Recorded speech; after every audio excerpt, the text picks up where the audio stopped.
السلام عليكم ورحمة الله وبركاته. الحمد لله حمدا كثيرا طيبا مباركا فيه، وصلى الله وسلم على خير خلقه نبيه محمد وعلى آله وأصحابه ومن تبعهم بإحسان إلى يوم الدين. سبحانك لا علم لنا إلا ما علمتنا إنك أنت العليم الحكيم.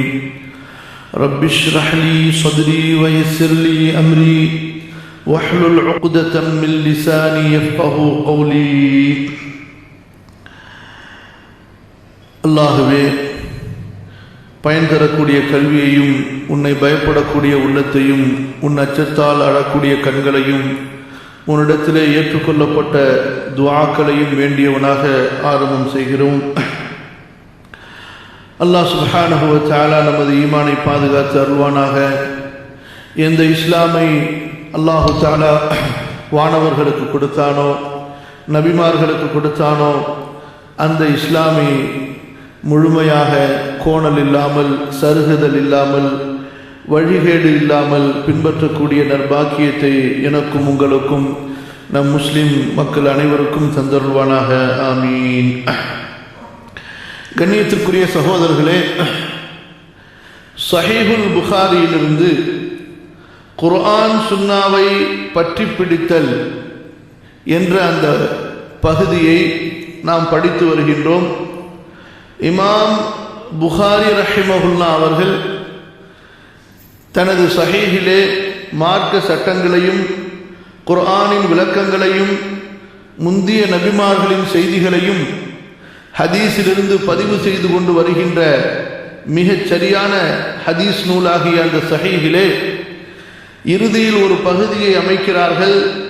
அந்த நூலை முடிப்பதற்கு முன்பாக, ஸஹீஹுல் புகாரியை முடிப்பதற்கு முன்பாக ஒரு நூலை, ஒரு பகுதியை அவர்கள் அமைக்கிறார்கள். அதற்கு தலைப்பிட்டிருக்கிறார்கள், குர்ஆன் சுன்னாவை பற்றி பிடிப்பது.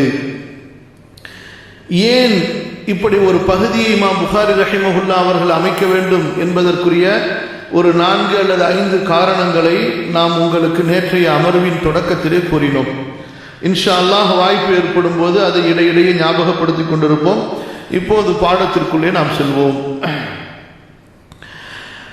ஒவ்வொரு முஸ்லிமுக்கும், யாரெல்லாம் தன்னை முஸ்லிம் என்று சொல்கிறார்களோ, அஷ்ஹது அல்லா இலாஹ இல்லல்லாஹ் வ அஷ்ஹது அன்ன முஹம்மதர் ரசூலுல்லாஹ் ஸல்லல்லாஹு அலைஹி வஸல்லம் என்ற ஷஹாதாவை கொண்டு இஸ்லாமிய மார்க்கத்திற்குள் தன்னை நுழைத்துக் கொள்கிறாரோ அவருக்கு அல்லாஹ்வின் மீது சில நம்பிக்கை வர வேண்டும், ரசூலின் மீது சில நம்பிக்கை வர வேண்டும்.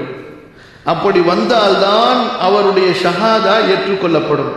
சரிங்களா? அஷ்ஹது அல்லா இலாஹ இல்லல்லாஹ் என்று சொல்லும் பொழுது அல்லாஹுவை தன்னுடைய ரப்பாக ஏற்றுக்கொள்ள வேண்டும். அவன்தான் என்னை படைத்தவன், என்னை பரிபாலிப்பவன் என்ற நம்பிக்கை அல்லாஹ்வின் மீது ஏற்பட வேண்டும்.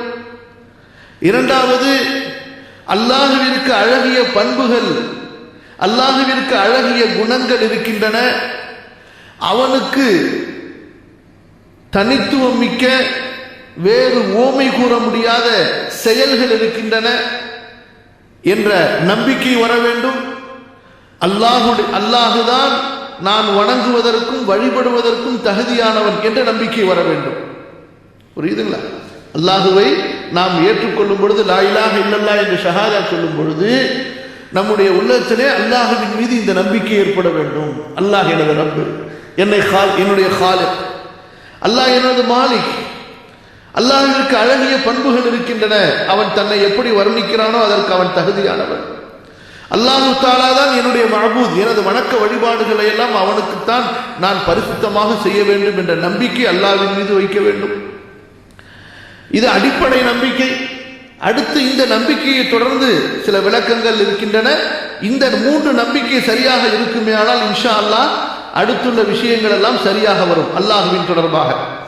அடுத்து அஷ்ஹது அன்ன முஹம்மதர் ரசூலுல்லாஹ் என்று சாட்சி சொல்லும்போது ஸல்லல்லாஹு அலைஹி வஸல்லம் அல்லாஹ்வின் தூதரின் மீது அவனுக்கு சில நம்பிக்கை வர வேண்டும்.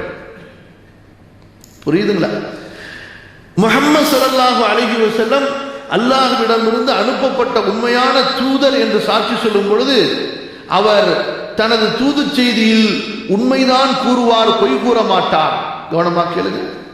முஹம்மது ஸல்லல்லாஹு அலைஹி வஸல்லம் தனது தூது செய்தியிலே உண்மைதான் சொல்வார்கள், அவர்கள் பொய் சொல்ல மாட்டார்கள் என்ற நம்பிக்கை ரசூலுல்லாஹ்வின் மீது வைக்க வேண்டும். ரசூலுல்லாஹி ஸல்லல்லாஹு அலைஹி வஸல்லம் அவர்கள் பொய் பேசாதவர்கள்.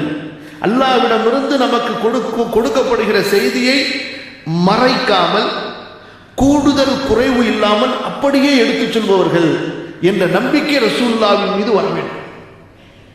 அந்த நம்பிக்கையிலே அணு அளவு சந்தேகம் இருந்தாலும் சரி, அது குஃப்ரிலே சென்றுவிடும். அல்லாஹ்வை எவ்வளவோ உயர்வாக மதிக்கிறான், ஆனால் ரசூலுல்லாஹ்வின் விஷயத்திலே சந்தேகம் இருக்குமே ஆனால் அவனுடைய ஈமானை அல்லாஹ் ஏற்றுக்கொள்ள மாட்டான். இரண்டாவது, ரசூலுல்லாஹி ஸல்லல்லாஹு அலைஹி வஸல்லம் என்ன கட்டளை இட்டார்களோ அந்த கட்டளை ஏற்று நடக்க வேண்டிய கட்டளை. மூன்றாவது, ரசூல் ஸல்லல்லாஹு அலைஹி வஸல்லம் எதையெல்லாம் தடுத்தார்களோ அந்த தடைகளை விட்டு நாம் விலக வேண்டும். நான்காவது, அல்லாஹ்வை வணங்குவதற்குரிய வழி ரசூலுல்லாஹுவால் காண்பிக்கப்பட்டிருக்க வேண்டும்.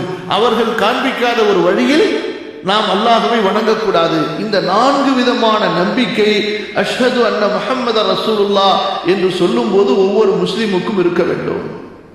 இது குர்ஆனிலிருந்து மிக தெளிவாக நாம் படித்துக் கொள்ளக்கூடிய நம்பிக்கை சகோதரர்களே. இப்போது இமாம் புகாரி ரஹிமஹுல்லாஹ் அவர்கள் அந்த அடிப்படையில் தான் அடுத்துள்ள ஹதீஸுகளை நமக்கு பதிய வைத்துக் கொண்டே செல்கிறார்கள். இப்ப முஸ்லிம்களுக்கு மத்தியிலே, பெரும்பாலானவர்களுக்கு மத்தியிலே, அதிலும் கூட சில கூட்டங்கள் வழிகெடுவார்கள் என்பதை ரசூல் ஸல்லல்லாஹு அலைஹி வஸல்லம் தெளிவாக சொன்னார்கள். ஒரு காலம் வரும், அப்போது ஒருவன் வயிறு புடைக்க சாப்பிட்டு விட்டு கட்டிலே சாய்ந்து கொண்டு அவன் சொல்வான், ஹஸ்புனல் குர்ஆன், எங்களுக்கு அல்லாஹ்வுடைய வேதம் போதும், அதிலே நாங்கள் எதை ஹலாலாக பார்த்தோமோ ஹலாலாக ஏற்றுக்கொள்வோம், எது அதிலே நாங்கள் ஹராமாக கண்டோமோ அதை ஹராமாக்குவோம். அவனுக்கு முன்னால் எனது மொழி, எனது கூற்று சொல்லப்படுமே ஆனால் இதை நீங்கள் விட்டுவிடுங்கள், நமக்கு குர்ஆன் இருக்கிறது போதும் என்று அவர்கள் சொல்வார்கள். அலா வ இன்னி ஊதீதுல் குர்ஆன வ மிஸ்லஹு மஅஹு, எனக்கு குர்ஆனும் கொடுக்கப்பட்டிருக்கிறது, குர்ஆன் போன்றதும் கொடுக்கப்பட்டிருக்கிறது, அதாவது சட்டம் என்ற அடிப்படையிலே. அப்ப இந்த விஷயத்தை அல்லாஹ்வுடைய தூதர் ஸல்லல்லாஹு அலைஹி வஸல்லம் தெளிவுபடுத்தி இருக்கிறார்கள். அப்ப அவர்கள் ஒரு குறைவான எண்ணிக்கை தான். பெரும்பாலானவர்களுக்கு குர்ஆனின் மீது அல்ஹம்துலில்லாஹ் நம்பிக்கை இருக்கிறது. ஆனால் அவர்களுடைய சந்தேகம் எங்கே வருகிறது? ஹதீஸ் என்று வரும்போது சந்தேகம் வருகிறது. உங்களுக்கு நேற்று நாம் 4 அல்லது 5 ஒரு குரூப்புகளை, பிரிவுகளுடைய கருத்துக்களை சொன்னோமே, அந்த எல்லா குரூப்புகளுடைய அந்த வழிகேடுகளும் எங்கிருந்து உருவானது என்றால் ஹதீஸுகளிலிருந்து. ஹதீஸுகளை அடிப்படையாக வைத்து, ஏன் குர்ஆனை தகர்க்க ஆரம்பித்தால் எல்லா முஸ்லிம்களும் அவர்களை தூக்கி எறிந்து விடுவார்கள் என்று அவர்கள் தெளிவாக தெரிந்து வைத்திருக்கின்ற காரணத்தால் ஹதீஸுகளின் பெயரில் சந்தேகத்தை உண்டு பண்ணினால், ஹதீஸுகளுடைய விஷயத்திலே குழப்பங்களை உண்டு பண்ணினால் நாம் எங்கேயாவது ஒரு வழியிலே தப்பித்து விடலாம் என்று ஷைத்தானுடைய அந்த போதனை அவர்களுக்கு ஹதீஸுகளில் தான் விமர்சனம் செய்ய ஆரம்பித்தார்கள். அப்ப ரசூலுல்லாஹி ஸல்லல்லாஹு அலைஹி வஸல்லம் அவர்கள் வாழ்நாளிலேயே இப்படிப்பட்ட சந்தேகங்களுக்கெல்லாம் இடம் கொடுக்காதபடி ஹதீஸினுடைய முக்கியத்துவத்தை, அவர்களுடைய கூற்றுடைய முக்கியத்துவத்தை, அதாவது மார்க்கம் குர்ஆனின்படி அமைக்கப்பட வேண்டும், ஹதீஸின்படி அமைக்கப்பட வேண்டும் என்பதை மிக தெளிவாக நமக்கு வலியுறுத்தி சென்றார்கள். அதில் முதல் ஹதீஸை தான் இப்போது பார்க்க போகிறோம். அபூ ஹுரைரா ரலியல்லாஹு அன்ஹு அவர்கள் அறிவிக்கின்ற அந்த ஹதீஸை 6731வது எண்ணாக இமாம் புகாரி பதிவு செய்கிறார்கள். ரசூலுல்லாஹி ஸல்லல்லாஹு அலைஹி வஸல்லம் சொன்னார்கள், புஇஸ்து பிஜவாமிஇல் கலீம், புஇஸ்து பிஜவாமிஇல் கலீம், நான் அனுப்பப்பட்டிருக்கிறேன்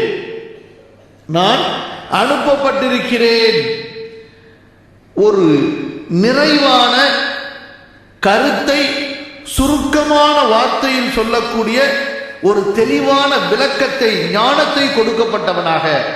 அதாவது வளன்னு பேசி ஒரு சின்ன கருத்தை சொல்றதுக்கு பதிலா ஒரு விரிவான கருத்தை ஒரு சுருக்கமான வார்த்தையில் சொல்லக்கூடிய சொல்லாற்றலை, வார்த்தை தெளிவு, கருத்து தெளிவை அல்லாஹு தஆலா எனக்கு கொடுத்து என்னை நபியாக அனுப்பியிருக்கிறான் என்று ரசூலுல்லாஹி ஸல்லல்லாஹு அலைஹி வஸல்லம் அவர்கள் கூறினார்கள். அப்ப இந்த ஹதீஸுக்கு விளக்கம் சொல்லும் பொழுது ஒரு சில அறிஞர்கள் இந்த ஹதீஸ் குர்ஆனை குறிக்கிறது, அதாவது குர்ஆன் ரசூலுல்லாஹி ஸல்லல்லாஹு அலைஹி வஸல்லம் அவர்களுக்கு கொடுக்கப்பட்ட மிகப்பெரிய ஒரு அற்புதம் அதை குறிக்கிறது என்று அவர்கள் விளக்கம் சொல்லி இருந்தாலும் பெரும்பாலான அறிஞர்கள் இது குர்ஆனை மட்டும் குறிக்கக்கூடியது அல்ல, இது ஹதீஸையும் குறிக்கக்கூடியது என்ற ஒரு பொதுவான அடிப்படையில் தான் இந்த ஹதீஸை நாம் எடுத்துக்கொள்ள வேண்டும். ஏனென்றால் குர்ஆன் என்பது அது இலக்கியத்திலும் அதுபோன்று அதனுடைய இஜாஸ் என்ற சொல் நயத்திலும் பிறரை அது போன்ற ஒரு அமைப்பில் ஒரு வேதத்தையோ ஒரு வாக்கியத்தையோ கொண்டு வர முடியாது என்ற அடிப்படையில் அது ஒரு நிகரற்றதாக இருக்கிறது. ஆனால் ரசூலுல்லாஹி ஸல்லல்லாஹு அலைஹி வஸல்லம் அவர்களுடைய ஹதீஸ் மக்களுடைய பேச்சுகளில், மனிதர்களுடைய பேச்சுகளில், இலக்கியவாதிகளோ கவிஞர்களோ அல்லது பிரசங்கம் செய்யக்கூடிய பிரசங்கிகளோ இவர்களின் வார்த்தைகளுக்கெல்லாம் அப்பாற்பட்டு மிகவும் சுருக்கமான வார்த்தைகளை கொண்டு நிறைவான கருத்தை கொடுக்கக்கூடிய அந்த சொல் நயத்தை, அந்த ஒரு மொழி ஆற்றலை அல்லாஹ்வுடைய தூதர் ஸல்லல்லாஹு அலைஹி வஸல்லம் அவர்கள் கொடுக்கப்பட்டிருந்தார்கள். அப்ப இந்த இடத்துல ரெண்டு விஷயத்தை நமது மார்க்க அறிஞர்கள் நமக்கு சொல்கிறார்கள். புஇஸ்து பிஜவாமிஇல் கலிம், அதாவது ஜாமி என்று சொன்னால் அந்த ஒரு வார்த்தை, ஒரு சப்ஜெக்டில் அந்த வார்த்தை சொன்னால் அது தொடர்பான எந்த ஒரு விஷயமும் தவறிவிடாத அளவிற்கு அனைத்தையும் கவர் செய்யக்கூடியது, உள்ளடக்கக்கூடியது. அதுக்கு ஜாமி என்று சொல்வார்கள். அல் கலிம் என்றால் கலிமத்தினுடைய பன்மை, அதாவது அனைத்தையும் உள்ளடக்கி தெளிவான கருத்தை கொடுக்கக்கூடிய சொல் நயத்தோடு நான் அனுப்பப்பட்டிருக்கிறேன். அப்ப அல்லாஹ் சுப்ஹானஹு வ தஆலா எனக்கு கொடுத்திருக்கக்கூடிய அந்த திறமை, அந்த இல்ம் என்பது இது அல்லாஹு தஆலா அங்கீகரித்து கொடுத்திருக்கிறான். புரியுதுங்களா? ரசூலுல்லாஹி ஸல்லல்லாஹு அலைஹி வஸல்லம் அவர்களுடைய ஹதீஸ் அல்லாஹ்வால் அங்கீகரிக்கப்பட்டது. எல்லாம் புஇஸ்து பிஜவாமிஇல் கலிம், நான் அனுப்பப்பட்டிருக்கிறேன். அப்ப அல்லாஹ்வுடைய தூதரை அனுப்பியது யார்? அல்லாஹ் தஆலா. அப்ப ரசூலுல்லாஹி ஸல்லல்லாஹு அலைஹி வஸல்லம் நான் அனுப்பப்பட்டிருக்கிறேன் என்று சொல்கிறார்கள். பிறகு ஜவாமிஉல் கலிம் என்று சொல்கிறார்கள். இதை கொடுத்து அல்லாஹ் அனுப்பியிருக்கிறான். புஇஸ்து பிஜவாமிஇல் கலிம். அப்ப இந்த விஷயத்தை கொடுத்ததும் யார்? அல்லாஹ் தஆலா. புரியுதுங்களா? அனுப்பியது அல்லாஹ் தஆலா. எதை கொண்டு அனுப்பினான்? பிஜவாமிஇல் கலிம், நிறைவான வார்த்தைகளை கொண்டு அனுப்பப்பட்டிருக்கிறேன் என்று சொன்னார்கள். அப்ப அந்த நிறைவான வார்த்தைகளை கொண்டு அனுப்பப்பட்டேன் என்றால் அந்த நிறைவான வார்த்தைகள் யார் புறத்திலிருந்து கொடுக்கப்படுகிறது? அல்லாஹ்வின் புறத்திலிருந்து கொடுக்கப்படுகிறது.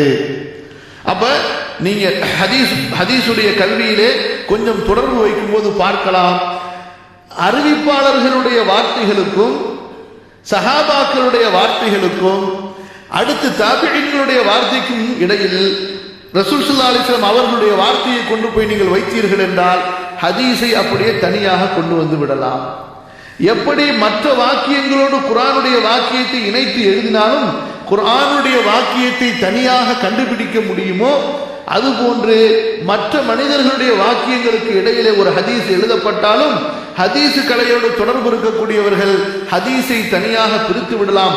அந்த அளவுக்கு ரசூலுல்லாஹி ஸல்லல்லாஹு அலைஹி வஸல்லம் உடைய ஹதீஸிலே ஒரு தனித்தன்மை அல்லாஹ் ரப்புல் ஆலமீன் வைத்திருக்கிறான்.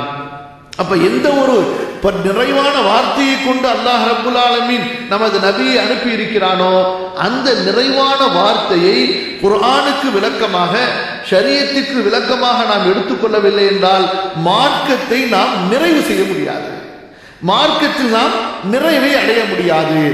ஆகவேதான் வழிகெடுக்கக்கூடிய மக்கள் எல்லாம் ஹதீஸுகளிலே சந்தேகங்களை ஏற்படுத்தினார்கள், பல விதத்திலே ஏற்படுத்தினார்கள்.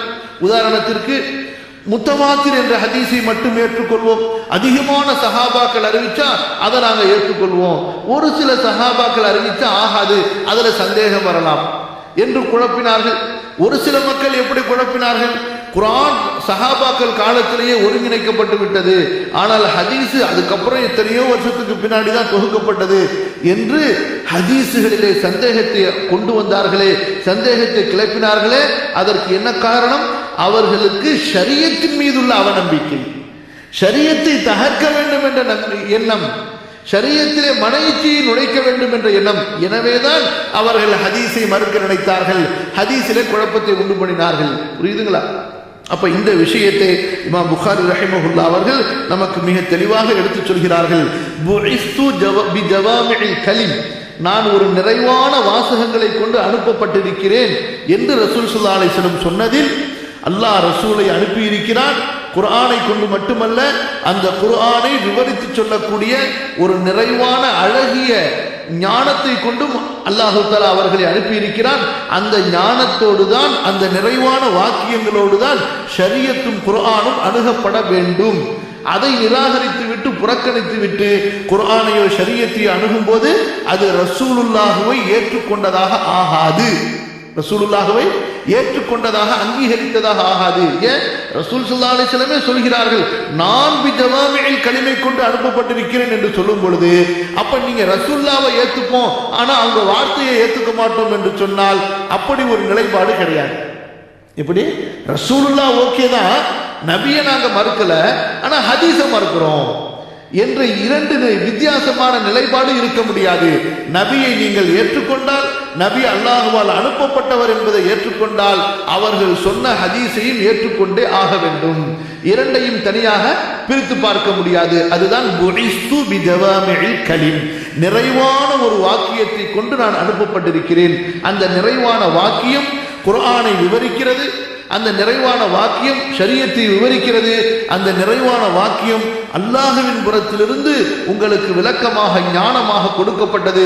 யுஅல்லிமுஹுமுல் கிதாப வல் ஹிக்மா. அப்ப அடுத்த ஹதீஸுக்கு போறோம். அடுத்த ஹதீஸ் அபூ ஹுரைரா ரலியல்லாஹு அன்ஹு அவர்கள் அறிவிக்கக்கூடிய ஹதீஸ் முன்னாடி படித்த ஹதீஸுக்கு கொஞ்சம் நெருக்கமானதுதான். ரசூலுல்லாஹி ஸல்லல்லாஹு அலைஹி வஸல்லம் சொல்கிறார்கள், மா மினல் அன்பியா நபிய்யுன் إلا أعطي من الآيات ما مثله أؤمن أو آمن عليه البشر وإنما كان الذي أوتيت وحيا أوحاه الله إلي فأرجو أني أكثرهم تابعا يوم القيامة. அல்லாஹ்வுடைய தூதர் ஸல்லல்லாஹு அலைஹி வஸல்லம் சொல்கிறார்கள், எனக்கு முன்னால் எவ்வளவு நபிமார்கள் வந்திருந்தார்களோ, எத்தனை நபிமார்கள் வந்தார்களோ, அத்தனை நபிமார்களுக்கும் அல்லாஹு தஆலா கண்டிப்பாக ஒரு அத்தாட்சியை கொடுத்திருக்கிறான். அந்த அத்தாட்சியின் அடிப்படையிலே மனிதர்கள் அந்த நபிமார்களை நம்பிக்கை கொண்டார்கள். அப்ப எல்லா நபிமார்களுக்கும் அல்லாஹு தஆலா ஏதாவது ஒரு அத்தாட்சியை கொடுத்திருப்பான். நமக்கு அந்த அத்தாட்சி சொல்லப்பட்டிருக்கலாம் அல்லது சொல்லப்படாமல் இருக்கலாம். அல்லாஹு தஆலா குர்ஆனிலே நாம் நபிமார்களை அனுப்பி இருக்கிறோம். وَمِنْهُمْ مَنْ قَصَصْنَا عَلَيْكَ وَمِنْهُمْ مَنْ لَمْ نَقْصُصْ عَلَيْكَ. சில நபிமார்களை பற்றி நபியே நாம் உங்களுக்கு சொல்லி இருக்கிறோம், சில நபிமார்களை பற்றி நாம் உமக்கு சொல்லவில்லை என்று அல்லாஹ் கூறுகிறார். ஆகவே ஒரு மூமினுடைய நம்பிக்கை எப்படி இருக்க வேண்டும் என்றால், அல்லாஹ் அனுப்பிய எல்லா நபிமார்களையும், அந்த நபிமார்களுக்கு அல்லாஹ் இறக்கிய எல்லா வேதங்களையும் நாங்கள் நம்பிக்கை கொண்டோம் என்று ஈமான் கொண்டிருப்பது ஒரு மூமினுடைய கடமை. அந்த நபிமார்களுடைய பெயர் தெரிஞ்சாலும் சரி, தெரியலனாலும் சரி, எந்த நபிமார்களுடைய பெயர் குர்ஆனிலே சொல்லப்பட்டு விட்டதோ அந்த நபிமார்களை அவர்களுடைய பெயர்களோடு அங்கீகரிப்போம். எந்த வேதங்கள் குர்ஆனிலே சொல்லப்பட்டிருக்கிறதோ அந்த வேதங்களை அந்த குர்ஆனிலே சொல்லப்பட்ட பெயர்களோடு அங்கீகரிப்போம். ஆனால் அப்படி இல்லாமல் பொதுவாக எல்லா நபிமார்களுக்கும் ஆதாரம் அத்தாட்சி அல்லாஹ்விடத்திலிருந்து வஹி வந்திருக்கிறது என்பதை நாம் நம்பிக்கை கொள்வோம். வஹி வராம யாரும் நபியாக ஆக முடியாது. அப்ப அந்த அடிப்படையில தான் ஒவ்வொரு நபிமார்களுக்கும் மக்கள் ஈமானை கொண்டு வந்தார்கள். ஒரு அத்தாட்சி. இப்ப நூஹ் அலைஹிஸ்ஸலாத்துக்கு ஒரு அத்தாட்சி, மூசா அலைஹிஸ்ஸலாம் அவர்களுக்கு ஒரு அத்தாட்சி, ஈசா அலைஹிஸ்ஸலாம் அவங்களுக்கு ஒரு அத்தாட்சி, தாவூத் அலைஹிஸ்ஸலாம் அவங்களுக்கு ஒரு அத்தாட்சி, சுலைமான் அலைஹிஸ்ஸலாம் அவங்களுக்கு ஒரு அத்தாட்சி, அய்யூப் நபி அலைஹிஸ்ஸலாம் அவங்களுக்கு ஒரு அத்தாட்சி. இப்படி பலவிதமான அத்தாட்சிகளை அல்லாஹ் ரப்பல் ஆலமீன் குர்ஆனிலே சொல்கிறான், பல நபிமார்களுக்கு கொடுக்கப்பட்டது. இப்ப ரசூலுல்லாஹி ஸல்லல்லாஹு அலைஹி வஸல்லம் அவர்களை பொறுத்தவரை, இப்ப அவர்களுக்கு முஅஜிஸா அற்புதம் என்று சொன்னால் இன்னும் ஹதீஸ் நூல்களில் தோண்ட வந்து கொண்டிருக்கக்கூடிய அளவிற்கு சஹீஹான ஆதாரபூர்வமான அறிவிப்பிலே பதிவான முஅஜிஸாக்கள் அவ்வளவு இருக்கின்றன. மிகப்பெரிய முஅஜிஸாக்கள் ரசூல் ஸல்லல்லாஹு அலைஹி வஸல்லம் கொடுக்கப்பட்டார்கள். சந்திரனை பிளந்து காட்டும்படி கூறிய போது அல்லாஹுவின் கட்டளையால் சந்திரனை பிளந்து காட்டினார்கள். இன்னும் பலவித அற்புதங்களை ரசூல் ஸல்லல்லாஹு அலைஹி வஸல்லம் செய்து காட்டினார்கள். ஆனால் அந்த அற்புதங்கள் எல்லாம் அந்த காலத்தில் யார் வாழ்ந்தார்களோ, ரசூலுல்லாஹுவை அந்த அற்புதம் நிகழ்த்தும் போது யார் பார்த்தார்களோ அவர்களுக்கு மிகப்பெரிய ஒரு அற்புதமாக நபியின் உண்மைக்கு ஒரு சாட்சியாக இருந்தது. இப்போ முன்னாடி நபிமார்கள் ஒரு பரந்த ஒரு உலகத்திற்கு இறுதி வரை அனுப்பப்படவில்லை. எனவே அவங்களுக்கு அந்த வெளிப்படையான முஅஜிஸா கொடுக்கப்பட்டப்ப அதுவே அவர்களுக்கு நிறைவாக இருந்தது. அப்ப ரசூல் ஸல்லல்லாஹு அலைஹி வஸல்லம் அவர்களுக்கு இப்படி ஒரு ஹிஸ்ஸி உணரப்படும்படியான ஒரு முஅஜிஸா மட்டும் கொடுக்கப்பட்டு அனுப்பப்பட்டிருந்தால் அவங்களுடைய காலத்துக்கு பின்னாடி வர்றவங்க அவர்களை நம்பிக்கை கொள்வதற்கு ஆதாரம் இல்லாமல் போயிருக்கும். அப்ப அல்லாஹ் சுப்ஹானஹு வ தஆலா இறுதி வரை வரக்கூடிய மக்களுக்கு, இந்த பரந்த உலகத்தில் இறுதி வரை வரக்கூடிய மக்களுக்கு அத்தாட்சியாக, நபியின் உண்மையின் அத்தாட்சியாக அமைய வேண்டும் என்பதற்காக ரசூலுல்லாஹி ஸல்லல்லாஹு அலைஹி வஸல்லம் அவர்களுக்கு மிகப்பெரிய ஒரு முஅஜிஸாவை கொடுக்கிறார். அப்படிப்பட்ட ஒரு முஅஜிஸா இதற்கு முந்தைய நபிமார்கள் எவருக்கும் கொடுக்கப்படவில்லை. அது என்ன முஅஜிஸா? குர்ஆன் என்ற முஅஜிஸாவை அல்லாஹ் கொடுக்கிறான். வஹி, அதை அல்லாஹ் தஆலா செய்தியாக ஆக்கிவிட்டான். இதான் ரசூல் ஸல்லல்லாஹு அலைஹி வஸல்லம் சொல்கிறார்கள், வ இன்னமா கானல்லதி ஊதீது, எனக்கு கொடுக்கப்பட்டதோ, அதாவது விசேஷமாக மிகப்பெரிய அத்தாட்சியாக நிறைய கொடுக்கப்பட்டிருக்கலாம், எனக்கு கொடுக்கப்பட்டதோ என்று எதை சொல்கிறார்கள்? மிகப்பெரிய நிரந்தரமான அழியாத ஒரு அத்தாட்சியாக. எதுவென்றால் வஹியன் அவ்ஹாஹுல்லாஹு இலைய, அல்லாஹ் எனக்கு கொடுத்திருக்கக்கூடிய வஹி என்று சொல்கிறார்கள். இங்கே கவனமாக கேளுங்கள் சகோதரர்களே, இந்த ஒரு விஷயத்திலே உங்களுக்கும் எனக்கும் தெளிவு கிடைத்து விடுமையானால், உம்மத்துக்கு தெளிவு கிடைத்து விடுமையானால் நிறைய குழப்பங்களுக்கு தீர்வு கிடைத்துவிடும். புரியுதுங்களா? இந்த குழப்பத்தில் நீடித்துக் கொண்டிருக்கின்ற வரை தீர்வு கிடைக்கவே கிடைக்காது. முதல்ல இந்த குழப்பத்துக்கு தெளிவு வேணும். அது என்ன தெளிவு? குழப்பம் என்ன? அதாவது குர்ஆன் வஹி, ரசூல் ஸல்லல்லாஹு அலைஹி வஸல்லம் சொல்றாங்களே, பேசுறாங்களே, இதுவும் வஹிதானா? புரியுதா என்று நீங்கள் இந்த கேள்விக்கு பதிலை நீங்கள் பார்த்தீர்கள் என்றால், சஹாபாக்கள் காலத்திலிருந்து நேரிய கொள்கையை பின்பற்றி வந்த எந்த அறிஞருக்கும் இடையிலே இரண்டு கருத்து இருக்கவில்லை, சமீபத்திய சில காலத்தில் நிகழ்ந்ததை தவிர. நீங்கள் தாபிஈன்கள் காலத்திலே இஸ்லாமிய ஷரியா சட்டம் வகுத்து பாடம் பாடமாக, தொழுகையின் பாடம், நோன்பின் பாடம், ஜக்காத்தின் பாடம் என்று பாடங்களாக எழுதப்பட்ட காலத்திலேயே அதற்கு உசூல், ஃபிக்ஹ் என்ற அந்த சட்ட துறைக்கு உசூல் அடிப்படை, எப்படி ஹதீஸிலிருந்து ஆயத்திலிருந்து ஃபிக்ஹ் என்ற அந்த சட்ட நுணுக்கங்களை எடுக்க வேண்டும் என்பதற்கு உசூல்களை அவர்கள் அமைத்தார்கள். அப்படி அமைக்கும் போது மாற்று கருத்து இல்லாமல் எல்லா அறிஞர்களும் எழுதிய வார்த்தை என்னவென்றால், வஹி இரண்டு வகைப்படும். கவனமாக கேளுங்கள், வஹி இரண்டு வகைப்படும். ஒன்று, நாம் தொழுகையிலும் தொழுகைக்கு வெளியிலும் நன்மையை நாடி ஓதப்படக்கூடிய வசனங்கள், அதாவது குர்ஆன். இரண்டாவது வஹி கைர மத்லூ. ஒன்று வஹி மத்லூ, சொல்லுங்கள், வஹி மத்லூ. இரண்டாவது வஹி கைர மத்லூ. வஹி மத்லூ என்றால் தொழுகையிலும் தொழுகைக்கு வெளியிலும் நன்மையை நாடி அந்த வசனங்கள் ஓதப்பட்டு கொண்டிருக்கும் குர்ஆன். இப்போ ஒரு எழுத்து ஓதுனா 10 நன்மை. இது வஹிய மத்லூ, அதாவது குர்ஆன். வஹியின் இரண்டாவது வகை கைர மத்லூ, அதாவது முந்திய வகை ஓதப்பட்டதை போன்று அது ஓதப்படாது. தொழுகையில ஓத முடியாது ஹதீஸ. தொழுகைக்கு வெளியில ஹதீஸினுடைய அர்த்தமே தெரியாம சும்மா பரக்கத்துக்குன்னு சொல்லிட்டு இன்னைக்கு சில ஊர்களில் வச்சிருப்பாங்க. வருஷத்துல 40 நாள் உட்கார்ந்து சஹீஹ் புகாரி தௌரான்னு சொல்லிட்டு புகாரியில என்ன சொல்லியிருக்குங்கிறதெல்லாம் பேச மாட்டாங்க. அந்த அரபியை மட்டும் படிச்சுக்கிட்டே இருப்பாங்க காலையில இருந்து சாயந்தரம் வரைக்கும். காலையில் படிச்சுட்டு 40 நாள் முடிச்ச உடனே கடா வெட்டி பிரியாணி போட்டுருவாங்க. கேள்விப்பட்டிருக்கீங்களா? காயல்பட்டத்தில் இருக்கு, அதிராம்பட்டத்தில் இருக்கு. 40 நாள் புகாரி சொன்னதுக்கு எல்லாத்துக்கும் மாத்தம் பண்ணிட்டு இருப்பாங்க. படிக்கிற ஹதீஸுக்கு எல்லாத்துக்கும் மாத்தமா இருக்கும். ஆனா பரக்கத்துக்காக ஹதீஸ் இப்படி படிக்க முடியாது. இதுதான் வஹி கைர மத்லூ. ஆனா இப்ப இதிலிருந்து என்ன தெரிகிறது? அப்ப உம்மத்துடைய அறிஞர்களுக்கு மத்தியில ஹதீஸும் வஹிதான் என்பதில் மாற்று கருத்தே இல்லை. ஆனா குர்ஆனை போன்று கிடையாது. குர்ஆனுடைய கருத்தும் பாதுகாக்கப்பட்டது, குர்ஆனுடைய வார்த்தையும் பாதுகாக்கப்பட்டது. ஹதீஸ் அப்படி கிடையாது. வார்த்தைகள் அறிவிப்பாளர்கள் கருத்துக்கு ஏற்ப முன்ன பின்ன அவங்க கருத்து வார்த்தைகள் அமைச்சு சொல்லுவாங்க. ஆனால் கருத்து அல்லாஹ்வின் புறத்திலிருந்து வந்ததாக. புரியுதா? புரியல? எங்க இம்ரான் பாய் என்ன புரிஞ்சு? இந்த கேப்பில் நான் கொஞ்சம் தண்ணி குடிச்சுக்கிறேன்.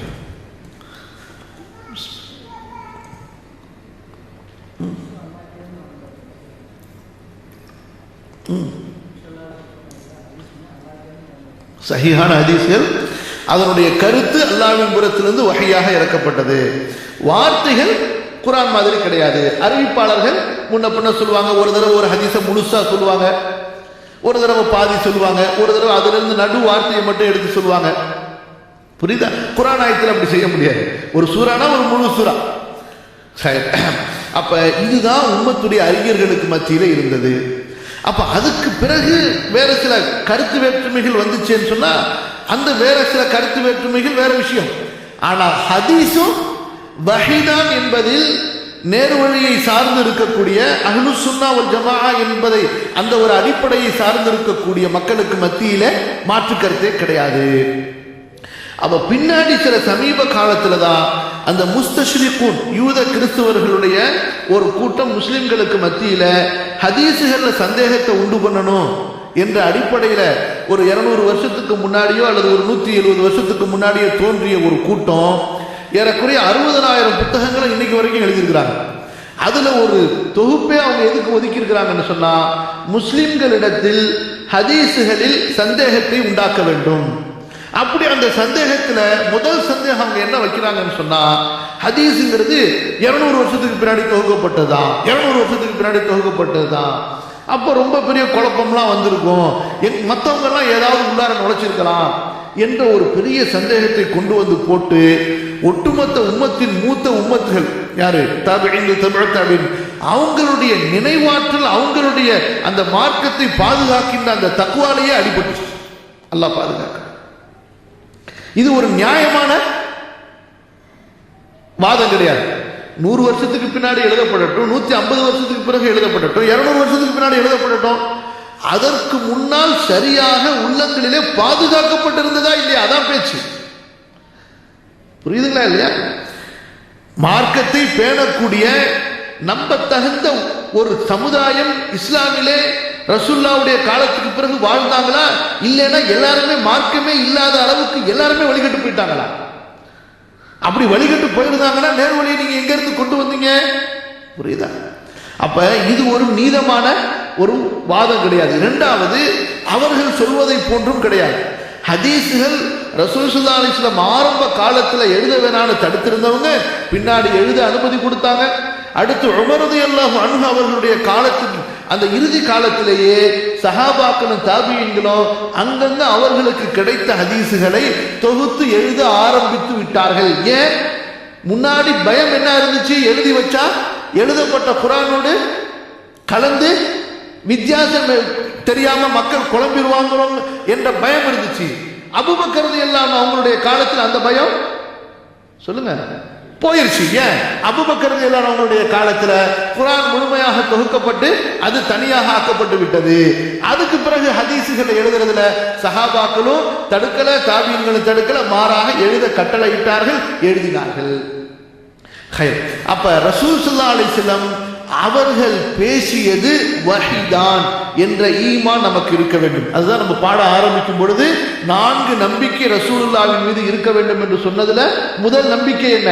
ரசூல் ஸல்லல்லாஹு அலைஹி வஸல்லம் அவர்கள் அல்லாஹ்வின் புறத்திலிருந்து எதையெல்லாம் சொன்னார்களோ அதெல்லாம் உண்மை, அதிலே அவர்கள் உண்மையானவர்கள், பொய்யை கலக்கவில்லை, அந்த செய்தியை கூட்டவில்லை, அந்த செய்தியை குறைக்கவில்லை. புரியுதுங்களா? அது அந்த நம்பிக்கையினுடைய வெளிப்பாடு என்னன்னு சொன்னா, அந்த நம்பிக்கையை ஒரே வார்த்தையில சுருக்கிறதா இருந்த என்ன அர்த்தம்னு சொன்னா, ஹதீஸும் அல்லாஹ்வின் புறத்திலிருந்து கொடுக்கப்பட்ட வஹி. முடிஞ்சு. இப்படி நம்பிட்டீங்கன்னா முடிஞ்சு. ஹதீஸும் ரசூல் ஸல்லல்லாஹு அலைஹி வஸல்லம் அவர்களுக்கு அல்லாஹ்வின் புறத்திலிருந்து கொடுக்கப்பட்ட வஹி. அப்ப இதுதான் சூரா நஜ்முடைய ஆரம்ப வசனங்கள் உறுதி செய்கின்றன. வன் நஜ்மி இதா ஹவா மா ضل صاحبكم وما غوى وما ينطق عن الهوى إن هو إلا وحي يوحى علمه شديد القوى. அப்ப அது குர்ஆனுக்கு மட்டும் அங்கே சொல்லப்பட்டதல்ல, குர்ஆனுக்கு விளக்கமாக சொல்லப்பட்ட ஹதீஸுகளும் அங்கே உள்ளடங்கும். ஏன் குர்ஆன் மட்டும் பாதுகாப்பா ரசூலுல்லாஹ் சொல்லிட்டாங்க, அதுக்கப்புறம் சொன்னதெல்லாம் மஆதல்லாஹ் அல்லாஹ் பாதுகாக்கணும். அப்போ அது ஏற்றுக்கொள்ளப்படவில்லை என்றால் அது என்ன? அதுக்கு என்ன சொல்ல வரீங்க? அல்லாஹ் பாதுகாக்கணும். அதுக்கு என்ன சொல்ல வரீங்க? அப்ப அது ரசூல் ஸல்லல்லாஹு அலைஹி வஸல்லம் தெரியாம சொல்லிட்டாங்க, அல்லாஹ்வின் மேல இட்டு கட்டிட்டாங்க, அல்லது மார்க்கத்தில் உளறிட்டாங்க, அஸ்தக்ஃபிருல்லாஹ் அது என்ன வார்த்தையை சொல்ல போறீங்க? அப்ப மிகப்பெரிய ஒரு பயங்கரமான ஒரு குற்றச்சாட்டாக ஆகிவிடும். அல்லாஹ் பாதுகாக்கணும். அப்ப ரசூல் ஸல்லல்லாஹு அலைஹி வஸல்லம் இந்த இடத்துல இங்கே சொல்றாங்கல்ல, எனக்கு கொடுக்கப்பட்டதோ அல்லாஹ் எனக்கு கொடுத்த வஹி. எல்லா நபிமார்களுக்கு அல்லாஹ் ஒரு முஅஜிஸாவை கொடுத்தான். அந்த முஅஜிஸாவின் அடிப்படையில் மக்கள் ஈமான் கொண்டார்கள். எனக்கு கொடுக்கப்பட்ட முஅஜிஸா வஹி என்று சொன்னார்கள். அல்லாஹ் எனக்கு கொடுத்த வஹி என்று சொன்னார்கள். அப்ப இந்த இடத்துல குர்ஆன் என்ற வார்த்தையை ரசூல் ஸல்லல்லாஹு அலைஹி வஸல்லம் பயன்படுத்தவில்லை. என்ன வார்த்தையை பயன்படுத்தி இருக்கிறாங்க? என்ன வார்த்தையை? ஹதீஸ் என்ற வார்த்தையை வஹி என்ற வார்த்தையை பயன்படுத்தி இருக்கிறார்கள். அப்ப இந்த வஹி என்பதை ஏன் ரசூல் ஸல்லல்லாஹு அலைஹி வஸல்லம் பயன்படுத்தினார்கள் என்றால், இது விசாலமான கருத்தை கொடுக்கும். குர்ஆன் என்றால் வஹிய மத்லூவை மட்டும் குறிக்கும். வஹி என்று சொல்லப்படும் போது வஹிய மத்லூவையும் குறிக்கும், வஹிய கைர மத்லூவையும் குறிக்கும். அப்ப குர்ஆன் ரசூல் ஸல்லல்லாஹு அலைஹி வஸல்லம் ஓதிய குர்ஆனும் அல்லாஹ்வின் புறத்திலிருந்து வஹியாக கொடுக்கப்பட்டது. ரசூல் ஸல்லல்லாஹு அலைஹி வஸல்லம் அவர்கள் சொன்ன ஹதீஸும் அல்லாஹ்வின் புறத்திலிருந்து வஹியாக கொடுக்கப்பட்டது. அப்ப சில நேரங்கள்ல ரசூலுல்லாஹி ஸல்லல்லாஹு அலைஹி வஸல்லம் இஜ்திஹாத் செய்திருக்கிறார்கள். கவனமா கேளுங்க, இது ஒரு முக்கியமான விஷயம். ஏன்னா இந்த விஷயத்தை எடுத்துக்கொண்டு ஒட்டுமொத்த ஹதீஸின் மேல உள்ள நம்பகத்தன்மையை சிலர் களைய பார்க்கிறார்கள். எப்படி? அல்லாஹ்வுடைய தூதர் ஸல்லல்லாஹு அலைஹி வஸல்லம் அவர்கள் ஷாரி, அதாவது அல்லாஹ்வின் புறத்திலிருந்து வரக்கூடிய ஷரியத்தை நமக்கு எடுத்து சொல்லக்கூடியவர்கள். அப்ப ஷரியத்துன்னு வரும் பொழுது அதுக்குள்ளார எல்லா விஷயமும் இருக்குது. அப்ப மார்க்கத்தின் ஆதாரங்களை அடிப்படையாக வைத்து ஆய்வு செய்வது மார்க்கத்திற்குள்ள உள்ள ஒரு அம்சம். புரிஞ்சுச்சா புரியலையா? என்ன சிறுபாய் நீ செஞ்சுட்டு இருக்கிறிய? இஜ்திஹாத் என்பது ஷரியத்தினுடைய ஆதார. இஜ்திஹாத் என்பது ஷரியத்தில் உள்ள ஒரு அம்சம். புரியுதுங்களா? அதாவது ஒரு ஆதாரத்தை அடிப்படையாக வைத்து ஒரு விஷயத்துல கருத்து எடுக்கலாமா, முடிவு எடுக்கலாமான்னு சொன்னா, முன்னாடி உள்ள ஒரு ஏற்கனவே அறியப்பட்ட ஒரு ஆதாரத்தை வைத்து அதுல என்ன காரணம் இருக்குதோ அந்த காரணத்தை வெளியே எடுத்து இந்த பிரச்சனையில அந்த காரணம் ஃபிட் ஆனிச்சுன்னு சொன்னா அதே தீர்ப்பை இதுக்கு நம்ம கொடுக்கலாம். இப்ப எப்படி? உதாரணத்துக்கு ரசூல் ஸல்லல்லாஹு அலைஹி வஸல்லம் காலத்துல ஒருத்தருக்கு நோய் ஏற்பட்டு போச்சு, மண்டை உடஞ்சிருச்சு, அவருக்கு தயம செய்யக்கூடாது, நீங்க குளிக்கதான் செய்யணும்னு சொன்ன உடனே அவர் குளிச்சுட்டு மௌத்தா போயிட்டாரு. அப்ப ரசூல் ஸல்லல்லாஹு அலைஹி வஸல்லம் சஹாபாக்களை ரொம்ப சத்தம் போட்டாங்க, கடுமையா கோவப்பட்டாங்க, நீங்க கொலை பண்ணிட்டீங்களேன்னு சொன்னாங்க. அவ்வளவு வருத்தப்பட்டாங்க ரசூல் ஸல்லல்லாஹு அலைஹி வஸல்லம். இப்ப இதுல என்ன தெரிகிறது? இப்போ இந்த சம்பவத்திலிருந்து இதே போல ஒருத்தருக்கு இப்ப சாதாரண தண்ணி யூஸ் பண்ணாலோ அல்லது ஏன் சுடு தண்ணியே யூஸ் பண்ணாலும் கையில காயம் இருக்குது, அதுல தண்ணி பட்டுடுச்சுன்னு சொன்னா அவருக்கு நோய் அதிகமாயிடும், காயம் ஆறாது, இன்னும் கொஞ்சம் செப்டிக் ஆயிடும், அந்த மாதிரி பயம் இருந்தா அப்ப இதுக்கும் அந்த சட்டம் பொருந்துங்கிறத நம்ம எடுக்கலாமா இல்லையா? இந்த மாதிரி இஜ்திஹாத் என்பது ஷரியத்திற்குள் உள்ள ஒரு அம்சம். அது இதை தான் கியாஸ்னு சொல்லுவாங்களே தவிர, கியாஸ்னா ஏதோ குர்ஆன் ஹதீஸ்க்கு அப்பாற்பட்டதுங்கிறது கிடையாது. கியாஸ் என்பது என்னன்னு சொன்னா, ஷரியத்தில் உள்ள ஆதாரத்தின் அடிப்படையிலே ஒரு ஆய்வு செய்வது. இதுக்கு நிறைய விளக்கங்கள். யாரெல்லாம் வெளிப்படையில கியாச மறுக்கிறாங்களோ இன்னைக்கு அவங்க தான் அதிகமா கியாசை செஞ்சுக்கிட்டு இருக்கிறாங்க. அப்ப அதனால கியாசை யாரும் மறுக்கவே முடியாது. இப்ப என்ன பிரச்சனை அப்படின்னு சொன்னா, அல்லாஹும்ம ஸல்லி அலா நபியினா முஹம்மத். அப்ப ரசூல் ஸல்லல்லாஹு அலைஹி வஸல்லம் அவர்களும் சில நேரங்களிலே இஜ்திஹாத் செய்திருக்கிறார்கள். கவனிச்சீங்களா? சில நேரங்களில் அந்த இஜ்திஹாத் அல்லாஹ்வின் பார்வையிலே அது தவறாக இருக்கும்போது உடனே அல்லாஹ் திருத்திடுவான். நமக்கு அந்த கேரண்டி கிடையாது, ஏன்னா நமக்கு வஹி கிடையாது. புரியுதா?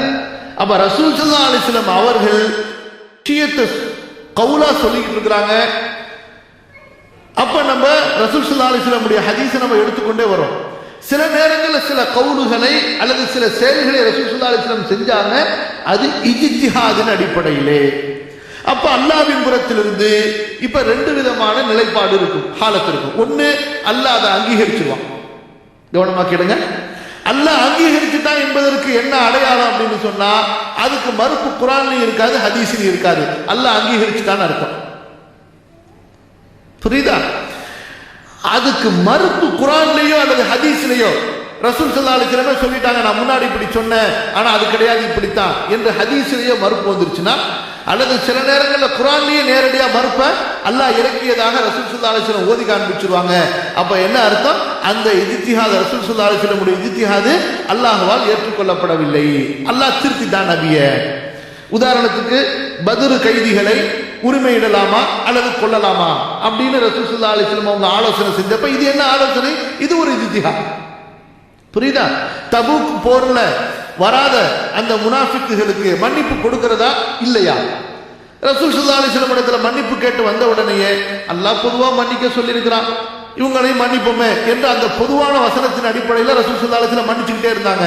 அல்லாஹ் உடனே அடுத்த வசனம் இருக்கிற நபியை நீங்க இவங்களை மன்னிச்சிருக்க கூடாது, என்னிடத்திலிருந்து வஹி வரதை நீங்க எதிர்பார்த்திருந்திருக்கணும் அப்படின்னு சொல்லி. புரியுதுங்களா? இந்த மாதிரி நிறைய விஷயங்கள் இருக்குது.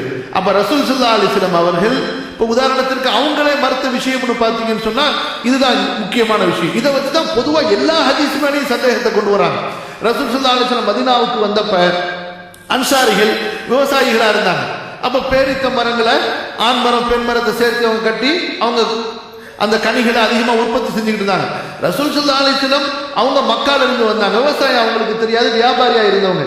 இது என்னங்க ஒரு புதிய வேலையா இருக்குது, கஷ்டப்பட்டு இப்படி போட்டு செஞ்சுக்கிட்டு இருக்கிறீங்களே, விடுங்கங்க அல்லாஹ் நாட்டப்படி வரும் அப்படின்னு சொன்ன உடனே சஹாபாக்கள் எல்லாம் அப்படியே விட்டுவிட்டாங்க. அப்புறம் விவசாயம் வரல, மஹ்சூல் வரல. அப்ப ரசூல் ஸல்லல்லாஹு அலைஹி வஸல்லம் கேட்கிறாங்க என்ன பிரச்சனைன்னு சொல்லிட்டு. ரசூல் ஸல்லல்லாஹு அலைஹி வஸல்லம் நாங்க இப்படித்தான் காலகாலமா செஞ்சுக்கிட்டு இருக்கோம், நீங்க சொன்னீங்க நாங்க செய்யல, அதான் பிரச்சனை. அப்ப ரசூல் ஸல்லல்லாஹு அலைஹி வஸல்லம் சொன்னாங்க உங்களது துன்யா விஷயங்களை நீங்கள் அறிந்தவர்கள். அப்ப ரசூல் ஸல்லல்லாஹு அலைஹி வஸல்லம் அங்க தெளிவுபடுத்திட்டாங்க, இது உங்களுடைய விஷயம், நீங்க இதை எப்படி செய்றீங்களோ செய்யுங்கன்னு அனுமதி கொடுத்துட்டாங்க. அதான் தனது கருத்தை இஜ்திஹாதை நபி அவர்களே மாற்றிக்கொண்டார்கள். இப்படி மாற்றல அது குர்ஆன்லயோ ஹதீஸ்லயோ சொல்லப்படலைன்னு சொன்னா அதுக்கு என்ன பொருள்? அல்லாஹ்வால் அங்கீகரிக்கப்பட்டு விட்டது, அது நம்முடைய தீன் சம்பந்தப்பட்ட காரியம்தான், அது நம்முடைய ஆகிரத்து சம்பந்தப்பட்ட காரியம்தான். இனிமே நபித்துவம் முடிஞ்சதுக்கு பிறகு எப்படி ரசூல் ஸல்லல்லாஹு அலைஹி வஸல்லம் வஃபாத்துக்கு பின்னாடி நம்ம குர்ஆனை தொடும் பொழுது ஹதீஸை தொடும் பொழுதோ இது துன்யா சம்பந்தப்பட்டதா இருக்குமா, இது தீன் சம்பந்தப்பட்டதா இருக்குமா அப்படின்னு நம்ம பிரிக்க முடியாது. புரியல? எப்படி இப்ப ஒரு ஹதீஸை வச்சுக்கிட்டு இல்லங்க இது ரசூல் ஸல்லல்லாஹு அலைஹி வஸல்லம் நம்முடைய துன்யாங்கிற விஷயம் அடிப்படையில் சொல்லியிருக்கிறாங்க, இதை நம்ம எடுத்துக்க வேண்டியது கிடையாது, அந்த மாதிரி பிரிக்கலாமா? அந்த மாதிரி பிரிக்க கூடாது. ஏன்னா அல்யௌம அக்மல்து லக்கும் தீனக்கும், அல்லாஹ் தீனை முழுமைப்படுத்தி விட்டான், அங்கீகரித்து விட்டான். எனவே இப்ப நம்ம ஹதீஸுகளை இப்படி அப்படின்னு சொல்லி பிரிக்க கூடாது. அப்ப இந்த அடிப்படையில் பார்த்தீங்கன்னு சொன்னா ரசூல் ஸல்லல்லாஹு அலைஹி வஸல்லம் மிக தெளிவாக சொல்கிறார்கள், வ இன்னமா கான அல்லதி ஊதீது வஹ்யன் அவ்ஹாஹு அல்லாஹு இலைய, எனக்கு அல்லாஹ் கொடுத்த அற்புதமோ அது வஹி, அல்லாஹ் எனக்கு அது வஹியாக கொடுத்திருக்கிறான். அப்ப நான் ஆதரவு வைக்கிறேன் மற்ற நபிமார்களை விட அதிகமாக மறுமை நாளில் பின்பற்றக்கூடிய உம்மத்துகள் எனக்கு இருப்பார்கள் என்று. அப்ப இந்த ஹதீஸும் ரசூலுல்லாஹி ஸல்லல்லாஹு அலைஹி வஸல்லம் அவர்களுடைய ஹதீஸ் மார்க்கத்தின் ஆதாரம், அதுவும் அல்லாஹ்வின் புறத்திலிருந்து அவர்களுக்கு கொடுக்கப்பட்ட ஒரு வஹி என்பதை தெளிவாக கூறுகிறது. அடுத்து பாருங்க, இமாம் புகாரி ரஹிமஹுல்லாஹ் அவர்கள் இந்த கிதாபுல் இஅ்திஸாம் பில் கிதாபி வ சுன்னா இதுக்குள்ளார நிறைய பாடங்களை அமைச்சுக்கிட்டே போவாங்க.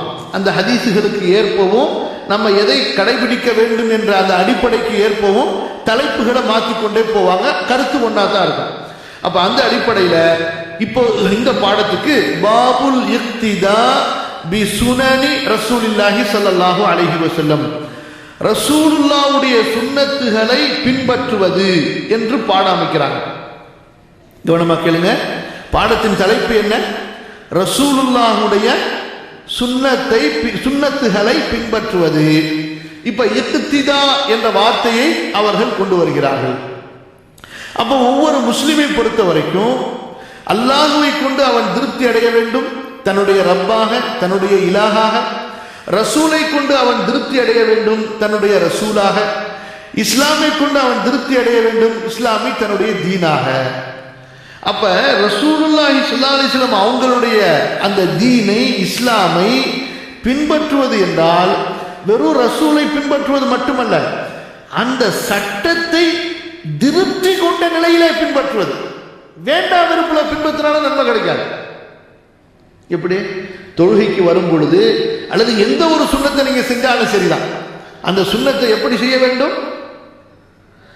விருப்போடு செய்ய வேண்டும், ஆசையோடு செய்ய வேண்டும், முகப்பத்தோடு செய்ய வேண்டும், அதை திருப்தி கொண்ட நிலையிலே செய்ய வேண்டும். அதை தவிர எதுவும் மனித குலத்திற்கு உகந்ததல்ல, நிறைவானதல்ல, நீதமானதல்ல, ஏற்றதல்ல என்ற நம்பிக்கையோடு அதை பின்பற்ற வேண்டும். அதுக்கு தான் இக்திதா. முழுமையாக ஏற்றுக்கொள்வதற்கு பேர் என்ன? இக்திதா என்று சொல்லப்படும். அப்படிப்பட்ட ஒரு நம்பிக்கையை தான் எதன் மேல நாம் வைக்கணுங்கிறாங்க? சுன்னத்துகளின் மீது, ரசூலுல்லாஹி ஸல்லல்லாஹு அலைஹி வஸல்லம் அவங்களுடைய சுன்னத்துகளின் மீது நாம் வைக்க வேண்டும். இப்ப இப்படி பாட அமைச்சிட்டு அந்த தலைப்புக்கு கீழே உள்ளார ஹதீஸை கொண்டு வரதுக்கு முன்னாடி ஒரு வசனத்தை எழுதுறாங்க இமாம் புகாரி ரஹிமஹுல்லாஹ். சூரத்துல் ஃபுர்கான் 25வது அத்தியாயத்தினுடைய 74வது வசனம். சரியா? இந்த வசனத்துக்கு சஹாபாக்களுடைய அந்த அமைப்பிலும் தாபிஈன்களுடைய அமைப்பிலும் செல்லும் போதுதான் நீங்க சரியான கருத்தையே அர்த்தத்தையே கொடுக்க முடியும்.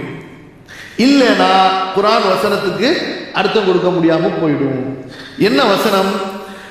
வஜஅல்னா லில் முத்தகீன இமாமா ரப்பனா ஹப் லனா மின் அஸ்வாஜினா வ ذُرِّيَّاتِنَا قُرَّةَ أَعْيُنٍ وَجَعَلْنَا لِلْمُتَّقِينَ إِمَامًا. அப்ப இந்த வசனத்துல அல்லாஹு தஆலா நமக்கு கட்டளை இடுகிறான், நீங்கள் என்னிடத்தில் பிரார்த்தனை செய்யுங்கள், கேளுங்கள். அந்த பிரார்த்தனை என்ன? அல்லாஹ்வே, அல்லாஹ்வே எங்களை தக்வா உள்ளவர்களுக்கு, முத்தகீன் தக்வா உள்ளவர்களுக்கு, இறை அச்சம் உள்ளவர்களுக்கு வழிகாட்டிகளாக, இமாமாக, அவர்களை வழிநடத்தக்கூடியவர்களாக எங்களை ஆக்கு. நமக்கு தான் குர்ஆன் ஹதீஸ் இமாமா இருக்கும் பொழுது அப்புறம் எதுக்கு மனிதர்கள் அப்படின்னு சொன்னா, இப்ப இந்த ஆயத்தை என்ன செய்யறது? அல்லாஹு தஆலா என்ன சொல்கிறார்? உங்களில் ஒவ்வொருவரும் இப்படி துஆ கேட்க வேண்டும், நான் உங்களில் ஒவ்வொருவரையும் ஒரு இமாமாக ஆக்க வேண்டும். இமாம் என்றால் என்ன? கைபிடித்து பாதுகாட்டி வழிநடத்தி செல்லக்கூடியவர். எதுக்குள்ள இமாமு? வேற துன்யாவுக்குள்ள இமாம் இல்ல, தீனுக்குள்ள இமாமா.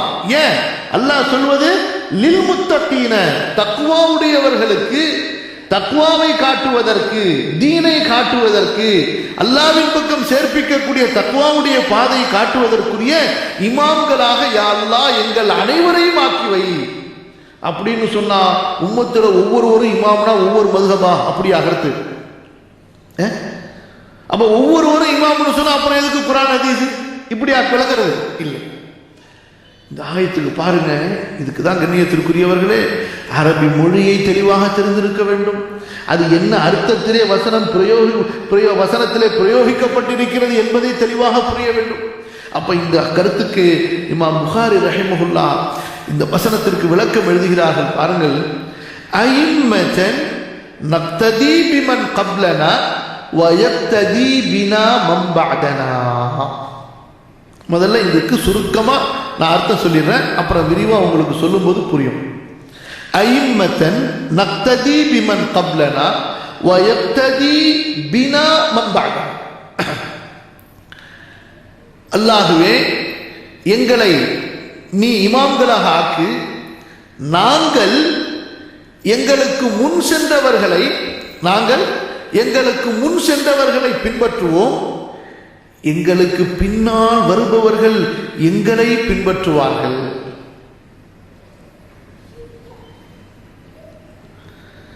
நாங்கள் எங்களுக்கு முன்னால் சென்ற, ஈமான் கொண்டு எங்களுக்கு முன்னால் சென்றவர்களை நாங்கள் பின்பற்றுவோம். ஏன்னா அவங்க துஆ செஞ்சிருக்காங்கல்ல, ரப்பனா ஹப் லனா மின் அஸ்வாஜினா வ ذُرِّيَّاتِنَا قُرَّةَ أَعْيُنٍ وَجَعَلْنَا لِلْمُتَّقِينَ إِمَامًا. நாங்கள் அவர்களை பின்பற்றக்கூடிய, எங்களுக்கு பின்னால் வரக்கூடிய எங்கள் சந்ததிகள், எங்கள் தலைமுறையினர் எங்களை பின்பற்றக்கூடியவர்களாக எங்களை ஒரு அப்படிப்பட்ட ஒரு இமாமாக ஆக்கு. அதுவும் வெறும் தலைமுறையினர், அடுத்த சந்ததியினர் என்று சொல்லல, முத்தகீன் தக்வாவுடையவர்களுக்கு இமாமாக ஆக்கு. அப்ப தக்வா உடையவர்களுக்கு, உதாரணத்துக்கு ஒரு ராணுவத்திற்கு வழிநடத்த வேண்டும் என்றால் வழிநடத்தக்கூடியவர் அவர் ஒரு கேப்டனா, ராணுவ தளபதியாக தான் இருக்கணும், ராணுவத்து அந்த போர் பயிற்சி பெற்றவராக தான் இருக்கணும். அப்படித்தானே? இப்ப ஆசிரியர்களுக்கெல்லாம் ஆசிரியர்னா படிக்காத ஒருத்தரையா சொல்லுவாங்க? புரியுதா இல்லையா? ஆசிரியர்களுக்கெல்லாம் ஆசிரியர்னா அந்த ஆசிரியர்களுக்கெல்லாம் கல்வி கொடுக்கக்கூடிய அளவுக்கு, அவர்களின் சந்தேகங்களை நீக்கக்கூடிய அளவுக்கு இவர்கிட்ட இருந்தாதான் இவர் ஒரு பெரிய ப்ரொஃபஸரு. ப்ரொஃபஸருக்கெல்லாம் ப்ரொஃபஸர்னு சொல்லுவாங்க, இல்லைன்னா சொல்லுவாங்களா? சொல்ல மாட்டாங்க. அப்ப தக்குவா உள்ளவர்களுக்கு வழிகாட்டிகளாக ஆக்குன்னு சொன்னா, அப்ப எங்களை ரொம்ப தக்குவா உடையவர்களாக ஆக்குனீன்னு. எப்படி? எங்களை ரொம்ப தக்குவா உடையவர்கள், தக்குவா உடையவர்களுக்கு வழிகாட்டிகளாக நாங்கள் ஆகக்கூடிய அளவிற்கு எங்களது தக்குவாவை அதிகப்படுத்து. அப்ப தக்குவா என்பது எப்படி? நமக்கு முன்னாடி போயிருக்கிறாங்க பாருங்க மார்க்கத்தில், அவர்களை பார்த்து நாம் படித்திருக்க வேண்டும். அப்ப இந்த மார்க்கம் என்பது, கவனமா கேளுங்க, உள்ளார போறோம். இந்த மார்க்கம் என்பது வெறும் எழுதப்பட்ட எழுத்துக்களை கொண்டும் நிறைவடைந்தது அல்ல. வெறும் எழுதப்பட்ட வசனங்களை மட்டும் கொண்டு நிறைவடைந்ததல்ல. மாறாக அந்த எழுதப்பட்ட வசனங்கள், எழுதப்பட்ட ஹதீசுகளை வாழ்க்கையில் பின்பற்றிய இறையச்சம் கொண்டவர்களை கொண்டும் இந்த மார்க்கம் நிறைவு செய்யப்பட்டிருக்கிறது. அவர்களை பார்ப்பது, அவர்களின் செயல்களை பார்ப்பது, இதுவும் மார்க்கத்திற்குள் அடங்கும். இதுவும் மார்க்கத்திற்குள் அடங்கும். இப்போ ஒரு சின்ன உதாரணம் சொல்லி உங்களுக்கு புரிய வச்சு கொஞ்சம் தெளிவா போவோம். இப்ப உங்க பேர் என்னதா? உங்க பேரு உங்க பேர் சையத் முகமது. சரி, ஓகே.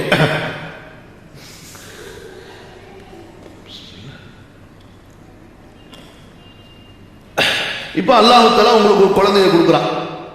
அந்த குழந்தை அப்படியே பெருசா வருது, 5 வயசுக்கு வருது. இப்ப அந்த குழந்தைய பள்ளிவாசலுக்கு கூட்டிட்டு போறீங்க, தொழுவுறீங்க. இப்ப அந்த குழந்தைக்கு நீங்க என்ன சொல்லுவீங்க? அந்த குழந்தை என்ன செய்யும்? நான் எப்படி தொழுகிறோனோ அப்படி தொழுங்க நீங்க சொல்லுவீங்க, சரியா இல்லையா? அந்த குழந்தை ஒவ்வொரு வேலையை செய்யும் பொழுதும் இப்படி பார்க்கும், எப்படி பார்க்கும்? அது இப்படி பார்க்கும். அத்தா இப்படி தூக்குனாரா, இது வரைக்கும் தூக்கும். இங்க தூக்குனாரா, இது வரைக்கும் தூக்கும். இங்க கட்டினாரா, இது அங்க கட்டும். கீழே கட்டினாரா, கீழே கட்டும். நீங்க என்னென்ன செய்றீங்களோ அப்படியே பக்கத்துல பார்த்துக்கிட்டே இருக்கும். நீங்க செய்யறதெல்லாம் பார்த்து அதே போல தொழுகும், சரியா இல்லையா? சரி, இதை இன்னும் கொஞ்சம் போங்கல. இப்ப ஒருத்தருக்கு போய் நீங்க களிமா சொல்லி தரீங்க, அவரை இஸ்லாமுக்கு கொண்டு வரீங்க, அவரை பள்ளிவாசலுக்கு கூட்டிட்டு வந்து நீங்க என்ன சொல்லுவீங்க? என்னை பார்த்து நான் எப்படி தொழுறோனோ அப்படி தொழுங்க. அங்க போங்க, அங்க போங்க, புகாரி டிரான்ஸ்லேஷன் இருக்கு, அதுல தொழுகை பாடம் இருக்கு, படிச்சுக்குங்க, நீங்க தொழுதுங்கன்னு சொல்லுவீங்களா? யாராவது ஒரு தாய் அப்படி சொல்லுவாரா? நோம்பு மாசத்துல அங்க போங்க, புகாரி அங்க வச்சிருக்கிறாங்க, அதுல நோம்பு சம்பந்தப்பட்ட ஹதீஸ் இருக்கு, அதுக்கு பக்கத்துல முஸ்லீம் இருக்கு, அதுக்கு பக்கத்துல திருமதி இருக்கு, அதுக்கு பக்கத்துல அபுதாவுத் இருக்கு, அந்த நோம்பு பாடத்தை அதுல எல்லாத்தையும் படிச்சிருங்க, அப்புறமா நோம்பு வைங்கன்னா 2 ரமதான் போயிடும். அவருக்கு என்ன செய்யறோம்? அவரை சமுதாயத்தில் இணைத்துக் கொண்டு நாங்க எப்படி செய்யறோமோ அப்படியே நீங்களும் செய்யுங்கிறோம். புரிஞ்சா இல்லையான்னு தெரியல நான் என்ன சொல்ல வரேன்னு சொல்லிட்டு. அப்ப நம்ம முதல்ல ஒழுங்கா இருக்கணும். எப்படி? நம்ம முதல்ல ஒழுங்கான தொழுகையை கற்றுக்கொண்டவர்களாக, ஒழுங்கான நோன்பை செய்பவர்களாக, ஒழுங்கான இபாதத்தை செய்பவர்களாக, சரியானதை செய்பவர்களாக நாம் இருக்க வேண்டும். இதை நம்ம புரிஞ்சுக்கணும். அப்ப நாம் இல்மு உள்ளவர்களாக இருக்க வேண்டும். நாம குர்ஆன் ஹதீஸினுடைய சரியான இல்மு உள்ளவர்களாக இருக்க வேண்டும். அப்படி குர்ஆன் ஹதீஸுடைய சரியான இல்மு இருந்து அதை பேணும் போதுதான் அடுத்து வரக்கூடிய நமது சமுதாயத்திற்கு தக்வாவிற்கு நாம் வழிகாட்ட முடியும். அது இல்லைன்னு சொன்னா யாரும் பள்ளிவாசலுக்குள்ளார வச்சிருக்கிற குர்ஆனை திறந்து பார்த்தோம், ஹதீஸை திறந்து பார்த்தோம், யாரும் இஸ்லாமை பின்பற்ற மாட்டார்கள். இன்றைக்கு பெரும்பாலான அளவு வழிகேடும், அதாவது சீர்கேடு ஏன் பரவிக்கொண்டே இருக்கிறது என்று சொன்னா, முஸ்லிம்களே, வழிநடத்துபவர்களே வழிகேட்டில் சென்று கொண்டிருக்கிறார்கள். அவர்கள் அதை விட்டு தூரமாகி விட்டார்கள். புரிஞ்ச பிரச்சனை? இப்ப நம்முடைய தலைப்புக்கு போறோம். அப்ப ரசூலுல்லாஹி ஸல்லல்லாஹு அலைஹி வஸல்லம் காலத்திலிருந்து இந்த தீனை தக்வாவின் அடிப்படையிலே கூடுதல் குறைவில்லாமல் பின்பற்றக்கூடிய ஒரு உம்மத்தை, ஒரு கூட்டத்தை அல்லாஹ் வைத்திருக்கிறான், ஏற்பாடு செய்து வைத்திருக்கிறான். அதான் ரசூல் ஸல்லல்லாஹு அலைஹி வஸல்லம் சொல்றாங்க, எனது உம்மத்திலே ஒரு கூட்டம் சத்தியத்தில் இருந்து கொண்டே இருக்கும். லா தஸாலு தாயிஃபத்துன் மின் உம்மதி காயிமத்தன் அலல் ஹக்கி. உலகத்துல யாருமே சத்தியமே தெரிய முடியாத அளவுக்கு குழப்பம் அடைஞ்சு போயிருச்சு என்ற ஒரு நிலையை அல்லாஹ் ஏற்படுத்தவே மாட்டான்.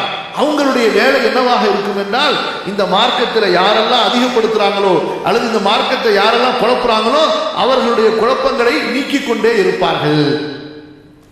அப்ப இந்த ஹதீஸ், இந்த வசனத்திற்கு விளக்கமாக இமாம் புகாரி ரஹிமஹுல்லாஹ் அவர்கள் இந்த கூற்றை, அதாவது சஹாபாக்கள் தாபியினிடமிருந்து இந்த குர்ஆன் வசனத்துக்குரிய விளக்கத்தை எழுதிவிட்டு என்ன சொல்ல வருகிறார்கள்? முதல்ல அந்த விளக்கத்தை திரும்ப ஒரு தடவை நினைவுக்கு கொண்டு வருவோம். வஜஅல்னா லில் முத்தகீன இமாமா, யா அல்லாஹ் எங்களுக்கு முன் சென்ற இறையச்சம் உள்ளவர்களை நாங்கள் பின்பற்றுபவர்களாகவும், பார்த்தீங்களா, எங்களுக்கு முன் சென்ற இறையச்சம் உள்ளவர்களை நாங்கள் பின்பற்றுபவர்களாகவும், எங்களுக்கு பின்னால் வரக்கூடிய இறையச்சம் உள்ளவர்கள் எங்களை பின்பற்றுபவர்களாகவும் எங்களை ஆக்கிவை. அப்படி அந்த செயின்ல போய்கிட்டே இருந்தாதான் கரெக்டா ரசூல்லா வரைக்கும் போயிட்டு வரும். நீங்க இடையில எங்கேயாவது கட் பண்ணீங்க, இல்ல அவங்க எல்லாம் அப்படியே போயிட்டாங்க, எல்லாருமே தப்பா விளங்கிக்கிட்டாங்க, எல்லாருமே வழிகட்டு போயிட்டாங்க, யாருக்குமே தெளிவில்லாம போச்சு, நாங்க தான் கண்டுபிடிக்கிறோம்னு சொன்னா, அப்ப நிச்சயமா நீங்க குர்ஆன்ல இருந்து ஹதீஸ்ல இருந்து அல்லாஹ்வுடைய நோக்கத்தை, ஷரியத்துடைய நோக்கத்தை கண்டுபிடிச்சிருக்க முடியாது. மன இச்சையின் அடிப்படையில் எங்கோ ஏதோ குழப்பம் செய்கிறீர்கள். அப்ப சில அழைப்பாளர்கள் ரொம்ப தெளிவா இந்த விஷயத்தை தங்களது புத்தகங்கள்ல, தங்களது பேச்சுகள்ல எழுதுறாங்க.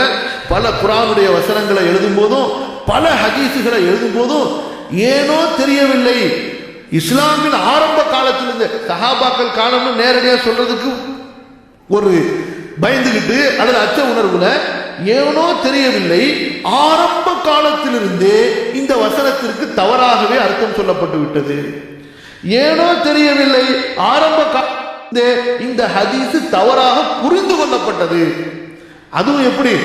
ஆரம்ப காலத்திலே இந்த ஹதீஸ் தவறாக புரிந்து கொள்ளப்பட்டு பலரை கொன்றும் விட்டார்கள். இன்னா லில்லாஹி வ இன்னா இலைஹி ராஜிஊன். இந்த ஆரம்ப காலத்திலிருந்து யாரை சொல்றாங்க? இந்த வார்த்தை எப்போதும் பயன்படுத்தும் பொழுது ஒன்னு நேரா சொல்லணும். ஆரம்ப காலத்திலிருந்து சொன்னா சஹாபாக்கள் இருந்து ஆரம்பிக்கிறாங்க. ஏன்னா முர்த்தத்தை, அவன் முர்த்தத் ஆகிவிட்டான் என்ற அடிப்படையில் கொன்றது யாரு? யாரு கொண்டாங்க? புரியலையா? யார் தனது மார்க்கத்தை மாற்றினானோ அவனை கொல்லுங்கள் ஹதீஸ். இந்த ஹதீஸை முதல் அமல் செஞ்சது யாரு? சஹாபாக்கள். யாரு ரசூலுல்லாஹ்வை மறுத்து வெளியே போனாங்களோ, இஸ்லாத்தை விட்டு வெளியே போனாங்களோ, ஜகாத்து கொடுக்க மாட்டோம்னு சொன்னாங்களோ, இவர்களை மறுத்து இவர்களை போரிலே கொன்றது யார் செய்தது? இது சஹாபாக்கள். ரெண்டு கருத்து அவங்கள்ட்ட நடக்கல. அப்ப இந்த ஹதீஸ் இப்படி விளங்கி இருக்க கூடாது, இப்படித்தான் விளங்கி இருக்க வேண்டும். ஏனோ ஆரம்ப காலத்திலிருந்தே இதை தவறாக புரிந்து கொண்டார்கள், அதன் அடிப்படையில் பல உயிர்களை கொண்டு விட்டார்கள் சொன்னா இது எவ்வளவு பெரிய ஒரு பழி சொல்லை!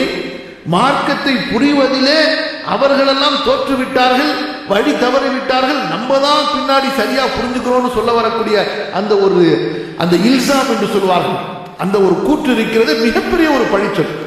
அப்ப இதுதான் இந்த ஆயத்து மறுக்கிறது. அப்படி இருக்காது, அப்படி கண்டிப்பாக இருக்காது. உங்களுக்கு முன்னாடி இறையச்சம் உள்ள ஒரு கூட்டம் கண்டிப்பா மார்க்கத்தை பின்பற்றி இருக்கும், அவங்கள பார்த்து நீங்களும் அப்படியே இறையச்சம் உள்ளபடி மார்க்கத்தை பின்பற்றணும். அப்ப சில பேர் உடனே இந்த வசனத்துக்கு நம்ம சொன்ன இந்த கருத்துக்கு இப்படி வழங்கிடக்கூடாது. ஓ, அப்ப நீங்க மூதாதையர்களை பின்பற்றலான்னு சொல்றீங்களோ? எப்படி? அவங்கவுங்க அத்தா அம்மாவை பார்த்து மார்க்கத்தை பின்பற்றுறது சரிதான்னு சொல்ல வரீங்களா? ஒரு கேள்வி வருமா? உங்களுக்கு வருதா இல்லையா? வந்தா பதில் சொல்லுவோம், இல்லாட்டி போயிடுவோம். என்ன பார்க்கல வந்துச்சா? அதுக்கு அல்லாஹ் ரப்புல் ஆலமீன் தெளிவா பதில் சொல்லிட்டான். தக்வா உள்ளவர்களுக்கு சொல்லிட்டான். எப்படி? தக்வா உள்ளவர்களுக்கு வழிகாட்டிகளாக, முன்னால் சென்ற தக்வா உள்ளவர்களை நாங்கள் பின்பற்றக்கூடியவர்களாக. அப்ப தக்வாங்கிறது எது? ஜுப்பா போட்டு பெரிய தாடி வச்சிருக்கிறது மட்டுமா தக்வா? அது தக்வா கிடையாது. கராமத்து காட்டுறது தக்வாவா? அது தக்வா கிடையாது. தக்வா என்பது என்ன? குர்ஆன் சுன்னாவை எப்படி ரசூல் ஸல்லல்லாஹு அலைஹி வஸல்லம் விட்டு சென்றார்களோ அந்த அடிப்படையிலே தீனை பின்பற்றி இருக்கக்கூடியவர்கள், அவர்கள் தான் தக்வாதாரிகள். புரியுதுங்களா இல்லையா? அதுதான் தக்வா. எது தக்வா இல்ல? வெறும் ஆடையை மட்டும் அணிந்து கொள்வதோ அல்லது ஏதாவது சில விசேஷமான சில செயல்களை செய்யறதோ அது தக்வா கிடையாது. அப்ப இந்த முழுமையா ஆயத்தை பார்க்கும் பொழுது அந்த சந்தேகம் வராது. ஏன்? தக்வா உள்ளவர்களுக்கு வழிகாட்டிகளாக, தக்வா உள்ளவர்களை பின்பற்றக்கூடியவர்களாக வரும் பொழுது யார் குர்ஆன் ஹதீஸின் அடிப்படையில் சரியா போனாங்களோ அவர்களைத்தான் என்று கண்டிப்பாக எடுத்துக்கொள்ளப்படும். அப்ப அந்த அடிப்படையில் ஒவ்வொரு நூற்றாண்டிலையும் அப்படிப்பட்ட மக்களை இந்த பூமியில் அல்லாஹ் வைக்காமல் இருக்கவில்லை. பூமி உலகத்தில் எந்த ஒரு பகுதியிலுமே குர்ஆன் ஹதீஸை பின்பற்றக்கூடியவங்களே இல்லாத அளவுக்கு தீன் குழம்பி போயிருச்சு. வெறும் புத்தகத்தை பார்த்து தான் எடுக்கக்கூடிய அளவுக்கு மக்கள் நிர்பந்திக்கப்பட்டார்கள் என்ற ஒரு நிலையை அல்லாஹ் ஏற்படுத்தவில்லை. ஒன்று நமக்கு தெரியாமல் இருக்கலாம், புரிஞ்சுக்கிட்டீங்களா? நாம் அவர்களை அறியாமல் இருக்கலாமே தவிர நமது அறியாமை அப்படி ஒரு கூட்டமே இல்லை என்பதற்கு ஆதாரமாக ஆகிவிடாது. அடுத்து இப்னு அவுன் என்ற தாபிஈ அவர்களுடைய கூற்றையும் இமாம் அவர்கள் பதிவு செய்கிறார்கள், தலை போல ஒட்டி. அப்ப இதிலிருந்து என்ன சொல்ல வருகிறார்கள்? தாபிஈன்களுடைய நல்ல கருத்துக்களை பற்றியும் நீங்கள் மார்க்கத்தில் பேசுங்கள். அது ஷரியத்துடைய ஆதாரம் அல்ல, ஷரியத்துடைய ஆதாரம் அல்ல. ஷரியத்தின் விளக்கமாக பேசும் பொழுது, ஷரியத்தை பற்றி பேசும் பொழுது தாபிஈன்களுடைய கூற்றுகளை நாம் எடுத்து சொல்வது நமது கூற்றுகளை, குர்ஆனிலிருந்து ஹதீஸிலிருந்து நமது அறிவு என்று சொல்வதை விட அந்த தாபிஈன்களுடைய கருத்துக்களை சொல்வது மிக ஏற்றமானது. அதுல தப்பே கிடையாது.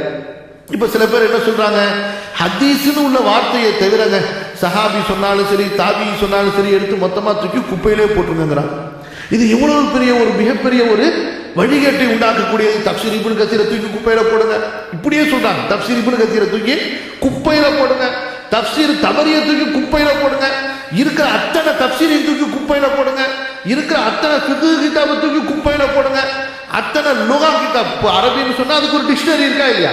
குர்ஆன் அரபியில இருக்கு, டிக்ஷனரி தேவையா? டிக்ஷனரி தேவை, அதையும் தூக்கி குப்பையில போடுங்க. அப்ப எப்படிப்பா விளங்குறது? நம்ம படிக்கிறோம்ல, படிக்கும்போது புரியுதுல, அது போதும். இன்னா லில்லாஹி வ இன்னா இலைஹி ராஜிஊன். நாளைக்கு இது எங்க போய் நிக்குமோ தெரியலங்க இந்த வழிகேடு, அல்லாஹ் பாதுகாக்கணும். அப்ப அப்துல்லாஹ் இப்னு அவுன் என்ற அந்த தாபிஈ அவர்களுடைய கூற்றை இமாம் புகாரி பதிவு செய்கிறார்கள். அப்ப இமாம் புகாரி ரஹிமஹுல்லாஹ் ஹதீஸுக்கு முக்கியத்துவம் கொடுக்கிறதுல எவ்வளவு பெரிய ஒரு பேணுதல் உள்ள இமாம்னு நம்ம அறிந்து வைத்திருக்கிறோம்.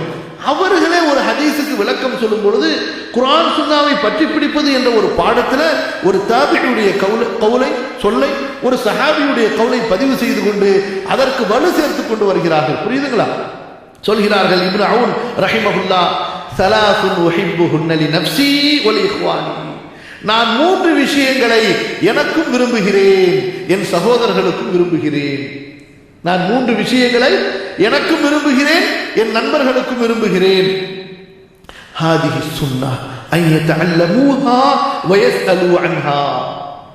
இந்த சுன்னத்தை, நபியின் இந்த சுன்னாவை அவர்கள் கற்றுக்கொள்ள வேண்டும், அது பற்றி அவர்கள் விசாரித்து தெரிந்து கொள்ள வேண்டும், அறிந்து கொள்ள வேண்டும். இரண்டாவது வல் குர்ஆன், குர்ஆனை நான் நேசிக்கிறேன், விரும்புகிறேன். எப்படி? ஐயத்தஃபஹமூஹு, இந்த குர்ஆனுடைய ஃபஹ்மை, விளக்கத்தை மக்கள் தேட வேண்டும். வயஸ்அலு அன்ஹு, அது பற்றிய ஞானத்தை மக்களிடத்தில், அறிஞர்களிடத்தில் கேட்டு அவர்கள் தெரிந்து கொள்ள வேண்டும். மூன்றாவது வயதஉன் நாஸ இல்லா மின் கைரின், மக்களை பிரச்சனை பண்ணாமல், மக்களுக்கு தொந்தரவு தராமல் அவர்களை அவர்களுடைய நன்மையிலே விட்டுவிடுங்கள். மக்களிடத்திலே பேசுவதாக இருந்தால், அவர்களுக்கு ஏதாவது ஒன்றை செய்வதாக இருந்தால் நல்லதை செய்யுங்கள், நல்லதை சொல்லுங்கள், தீமையை சொல்லாதீர்கள், தீமையை செய்யாதீர்கள். நீங்க உங்களுடைய வேலையை பார்த்துக்கிட்டீங்க. இந்த 3 விஷயத்தை நான் எனக்காகவும் விரும்புகிறேன், என் சகோதரர்களுக்காகவும் விரும்புகிறேன். ஒன்று என்ன? சுன்னத்தை இல்ம் கற்றுக்கொள்ள வேண்டும், அது பற்றி விசாரித்து அறிந்து கொள்ள வேண்டும், குர்ஆனை புரிந்து கொள்ள வேண்டும், அது பற்றி அறிஞர்களிடத்தில் விசாரிக்க வேண்டும், மக்களுக்கு நன்மையை தவிர வேறு விஷயத்தை செய்யாமல் மக்களை தீமையிலிருந்து விட்டுவிட வேண்டும். இந்த 3 விஷயங்களை நான் எனக்கு விரும்புகிறேன்.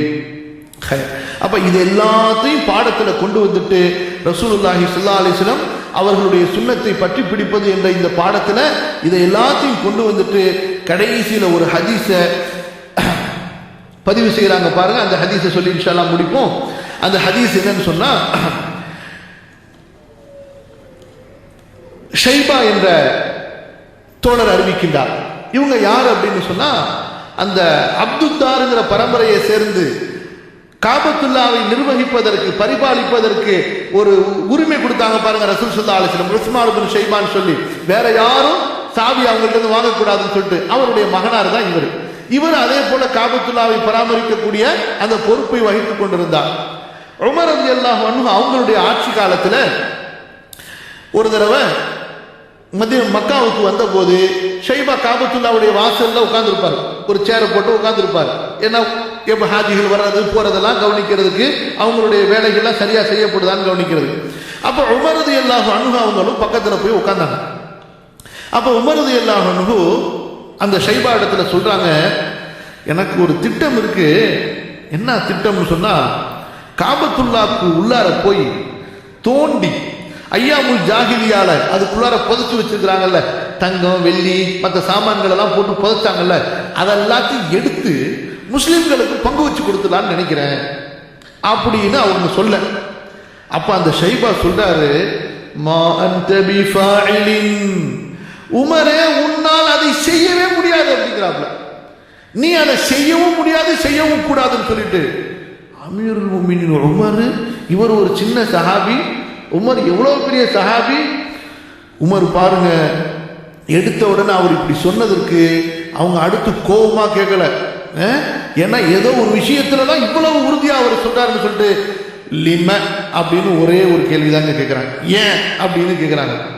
அப்ப அந்த ஷைபா சொல்கிறார், பாருங்கள், லம் யஃஅல்ஹு ஸாஹிபாக, உனது இரண்டு தோழர்கள் அதை செய்யவில்லை, உனது இரண்டு தோழர்கள் அதை செய்யவில்லை அப்படின்னு ஒரே வார்த்தை சிம்பிளா முடிச்சிடறாரு. அடுத்து உமர் அதற்கு என்ன பதில் சொல்கிறார் ரலியல்லாஹு அன்ஹு, ஹுமல் மர்ஆனி யுக்ததா பிஹிமா, அவர்கள் தான் அந்த இரண்டு மனிதர்கள், அவர்கள் பின்பற்றப்பட வேண்டியவர்கள் என்று சொல்கிறார்கள். அப்ப இந்த இடத்துல என்ன இமாம் புகாரி சொல்ல வருகிறார்கள் என்றால், அபூபக்கர் ஒரு காரியத்தை செஞ்சிருந்தாங்கன்னு சொன்னா கண்டிப்பா ரசூல் ஸல்லல்லாஹு அலைஹி வஸல்லம் ஒரு செயலையோ சொல்லையோ பார்த்து அதற்கு விளக்கமாகத்தான் செய்திருப்பார்கள். அப்ப ரசூல் ஸல்லல்லாஹு அலைஹி வஸல்லம் காலத்திலேயே முஸ்லிம்களுக்கு தேவை இருந்து ரசூல் ஸல்லல்லாஹு அலைஹி வஸல்லம் காபாவை உள்ளார உடைச்சி அதிலிருந்து அந்த கஜானாவை எடுக்கல. அதுக்கு பின்னாடி அபூபக்கர் ரலியல்லாஹு அன்ஹுடைய காலத்தில் இன்னும் அதிகம் தேவை இருந்தது. அப்போது அபூபக்கரும் செய்யவில்லை ரலியல்லாஹு அன்ஹு. அப்ப இது விஷயமா ரசூலுல்லாஹ்வுடைய முடிவு காபத்துல்லா எப்படி உள்ளே இருந்ததோ அப்படியே இருக்க வேண்டும் என்பதுதான்.